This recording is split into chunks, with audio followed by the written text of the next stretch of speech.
Hello friends, I'm CA Rohit Tehilramani, indirect tax expert at ClearTax.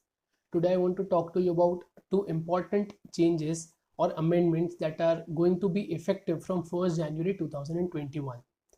These amendments are notified by notification number 94/2020 that was released on 23rd December 2020.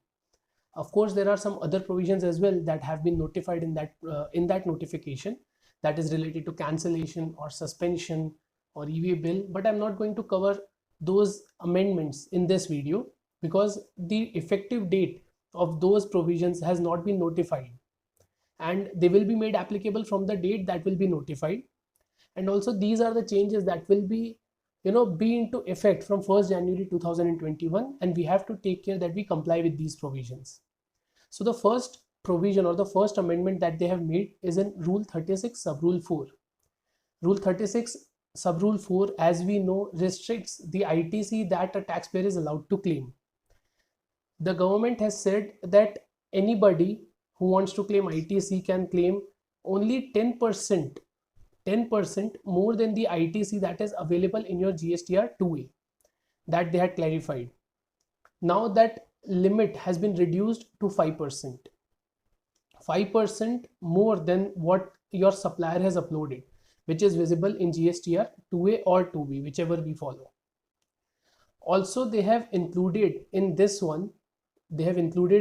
36 Sub Rule 4 all those invoices that are furnished via invoice furnishing facility. So that will also be included for claiming the ITC. Another major and a big change that is going to impact a lot of taxpayers is introduction of Rule 86B.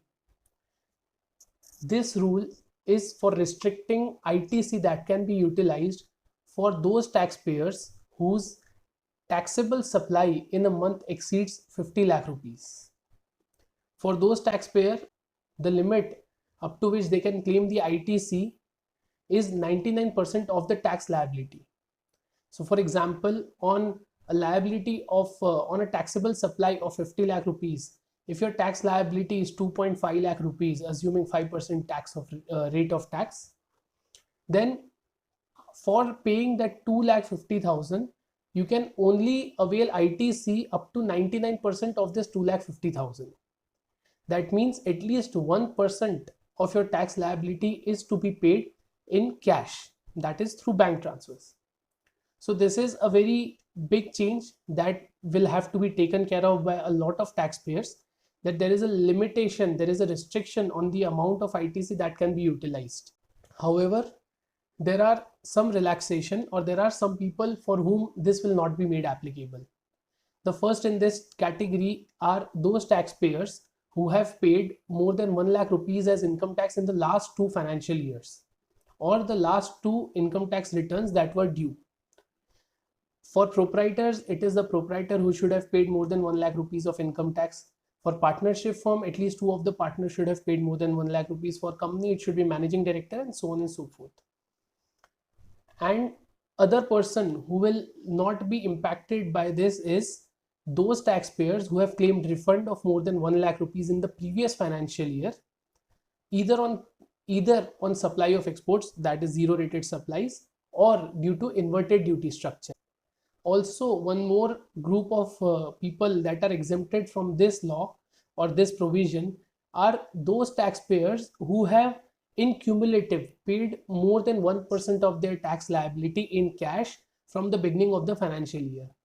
For example, from April to November, if I have paid more than 1% of my tax liability in cash, then I will not be required to comply with this provision. Also, they have given exemption to public sector undertakings, government authorities, or the PSUs, or local authorities or statutory bodies. They are also exempted from this provision. Also, they have given power to commissioner to exempt certain people from this restriction. Like the commissioner can remove this restriction if he deems fit for some taxpayers. So these were two major important changes that are going to be made effective from 1st January 2021. It is important that you communicate. If you are a CA, you communicate it to your clients, and if you are a business person, please take care that you comply with these provisions. Thank you.